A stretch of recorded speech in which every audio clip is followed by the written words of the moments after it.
Hi everyone, welcome to another presentation. This time we're going to be talking about lots of different concepts within socialization, what it is, and then a variety of different individuals, Mead, Kohlberg, Piaget, and Freud. This video is going to be a little bit longer than the usual ones considering we have lots of material to cover. However, just do your best to keep up with the notes and fill out the application parts of it. And if you have any questions, make sure to put them in the interactive guide, and I will try to go as quickly as I can without rushing so that the video won't take too long. Here we go. So what is socialization? It's this idea that society is what makes us human. The textbook definition is the process by which we learn the characteristics of our society, knowledge, skills, attitudes, etc., etc., etc. And there's two major questions that go into this. The first is what factors contribute to making us who we are, and then what factors contribute to how we interact as a society or a group. And in our ability to identify these factors, it's going to come from this process of learning the characteristics of our society. And so socialization is really this essence of society is what makes us human. My definition is it's just that it's the cultural process of learning to participate in group life. It's you learn from your culture how you're supposed to behave in society and how you're supposed to thrive and interact.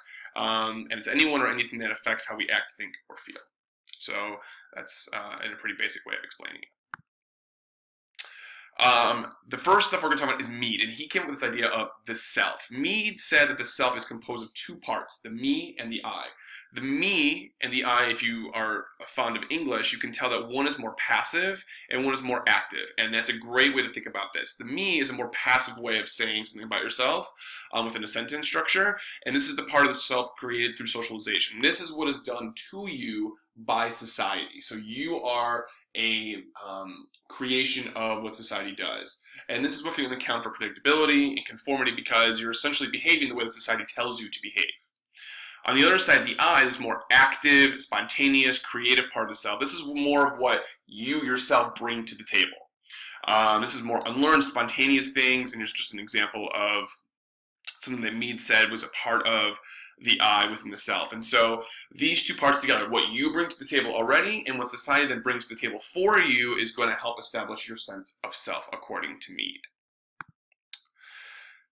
There's also this idea known as the looking glass self, and this is an image of yourself that's based on what you believe others think about you. Now, keep that in mind. It is it's what you believe others think about you, not necessarily what they actually think of you. And so that's important, is that you structure your self-image based on what you think how people perceive you. So it doesn't actually have to be the case. There's a three-step process for this. We imagine how we appear to others, we imagine how they're going to react, and then we evaluate ourselves based on those ideas. And then as a result, we develop a self-concept. So we look at, okay, here's how I appear, here's how people are probably looking at that, and then here's now how I think of myself as a result. So here's an example that you have within your notes. You think of this back a couple weeks ago on our first day of class. You prepared hard for the next day, and we were getting started. You have a new teacher, and we're getting started with class and things like that. You're making some comments, and you have an image of how you think you're doing. After you make your comments, you think that I'm disappointed in what you're saying, but maybe I'm just having an off day or I wasn't paying attention. But you read my body language as saying, oh, he's disappointed in me. And because you want me to be impressed with you, you start to feel bad about yourself because you think that I'm actually disappointed in you. Once again, because the looking glass we use comes from our own imaginations and not from actual evidence, it may be distorted. The mirror may not actually reflect what others actually think about us. I may not have been disappointed at all, but it's how we think others see us that we evaluate those reactions about ourselves. Mead also talked about significant others in our lives, and this is very straightforward. Parents, grandparents, anyone that's close to us, anyone that we hold some sort of importance to helping us develop our self-concept. And when kids play, they learn to take on the role of the other. And typically from a young age, this usually happens when they take the role of a significant other because that's the person that has the most influence over them from a very young age. There's also the generalized other, and this is really anyone who's not part of that significant other grouping. This can be anyone in society, the norms and values and beliefs of the community, perceptions of how people think about us, etc. And the question from this is that why is it so important to take on the roles and perceptions of others? Well, the idea is that if we're going to be part of a cooperative group, a society, we need to understand how others think and behave. And so if we can take on the role of others, Mead argues then that we're able to better relate and interact and work cooperatively with others to thrive. So there are a couple different role-taking stages that kids have throughout their lifespan. The first is that it's the imitation stage, and this is from 1.5 to 2 years. The child is going to imitate without really understanding. And so if you've ever seen children from at this young age, if you have any nieces, nephews, or cousins or anything like this, you will see them taking on and imitating the role of what you do or someone else that's important to them without really understanding anything that's going on. And they think and believe that they are actually that person. That's why they can't separate themselves from the others. They don't understand that when they take on this role, that they're still themselves. Obviously, they're a very young age. They're only 1.5 to 2 years old. But this imitation stage is the first stage within Mead's structure of children's development. Then there's the play stage. If you have seen any kids in preschool or done any work with preschoolers, you'll see this a lot. Kids are then able to start to imagine what other people would be like. Parents, doctor, superhero, firefighter, princess. And while they take on that role for a little while, they're able to then come back and realize that it's all just make-believe, and they are able to then keep their role. And they start to develop that sense of, I can take on the role of another while still being myself. And that's called the play stage. And then we start to see at 6 or 7 what's known as game stage, these team games, where children are able to anticipate the actions of others based on social rules. Kids start to learn how to gear their behavior towards what's expected.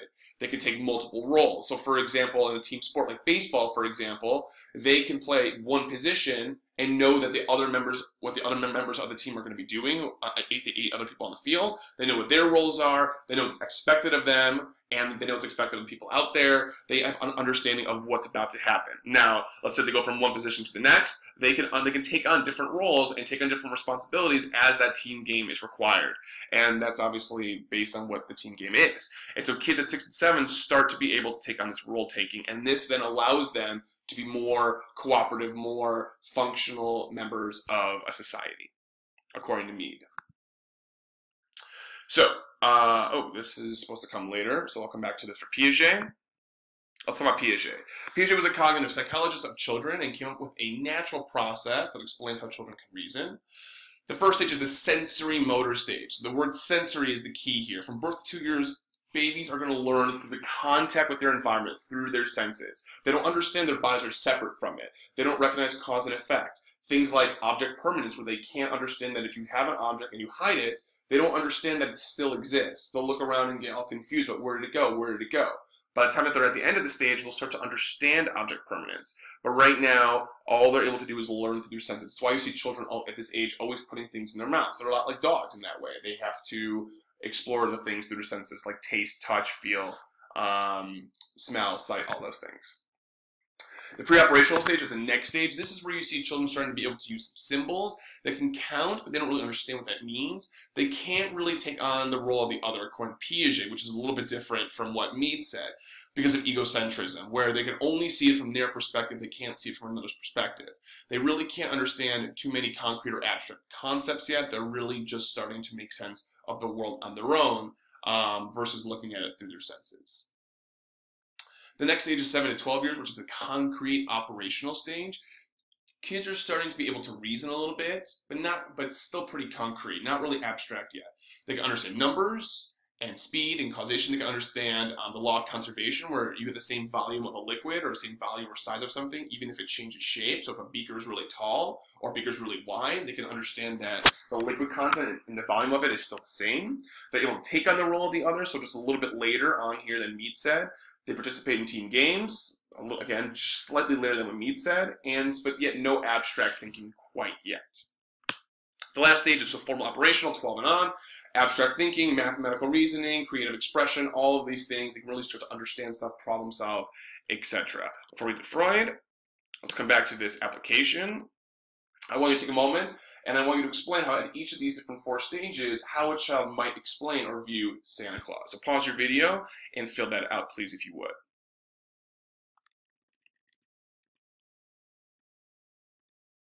So, Freud, real crazy dude, really out there thinker. He's the founder of a branch of psychology known as psychoanalytic or psychodynamic. And he explains that people have really 3 major components to the personality. If you haven't been able to tell already, if you've already taken psychology, a lot of this development stuff is from psychology, so it should be pretty straightforward.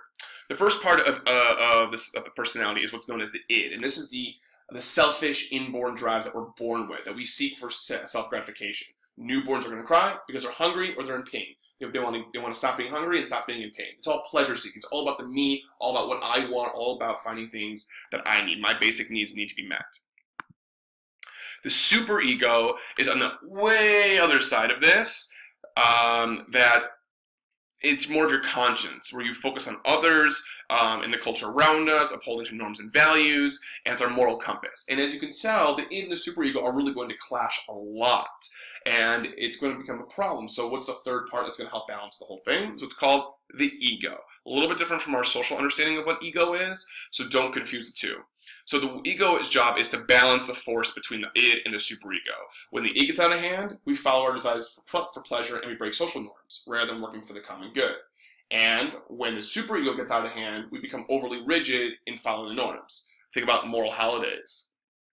So the ego's job is to make sure that we don't get super rigid with the norms and we don't get super out of control with breaking norms, that we find a nice way to balance out the id and the superego together. An emotionally healthy person is someone who is good balance of both. If you're too one or the other, you're not a maladjusted person, where you're either too selfish and you commit crimes and do things for yourself, or you're too rigid with the rules and no one really wants to hang out with you because you're too stuck in your own rules. So you want to make sure that you have a good balance of the ego to help balance that out. Kohlberg. He has 3 stages of moral development. In the pre-conventional stage, this is all about avoiding punishment and gaining reward. This is all about you. What's right and what's wrong is based on what pleases and what displeases people around you. You want to be able to do things that are going to benefit you and avoid punishment. You want to stay out of trouble.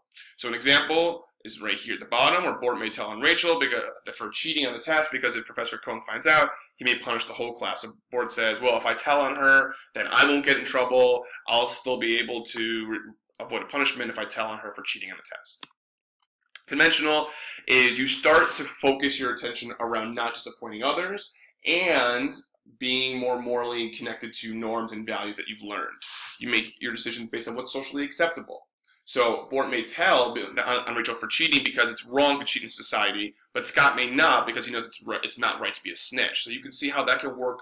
The norm of not being a snitch and the norm of not cheating plays in the same society. It can cause 2 different decisions that occur.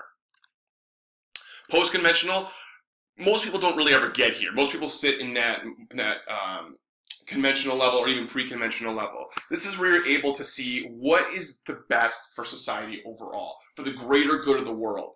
That we make decisions based on others entirely, not even looking at ourselves. People like Martin Luther King, Rosa Parks, people like that who clearly sacrifice their own personal safety for the good of the world are these kind of people.